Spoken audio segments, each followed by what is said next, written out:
สตรีเพื่อพื้นดินลาวเฮานี้สิ้นศัตรูผู้ที่หวัง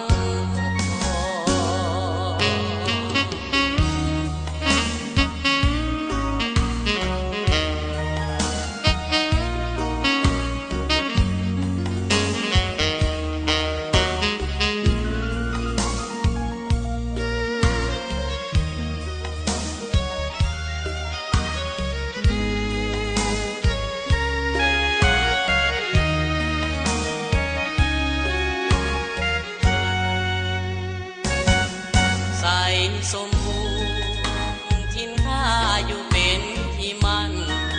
เป็นเมืองตั้งทัพทิงฐานเหล่าทหารเฮานั้นถึงผู้จะสู้หน้าผาที่นั่นจะสั่นข้ายังบ่เคยได้วันต่อหมู่มารผู้มาหาอยู่จอมภูผาลมพัดมาเมฆทั่วไหลผ่านลมฟ้าลมฝนหนาวปั่นหนาวยืนสั่นแทบสิ้นชีวิตต้องทนยอมตายให้หลายสายชาติสตรี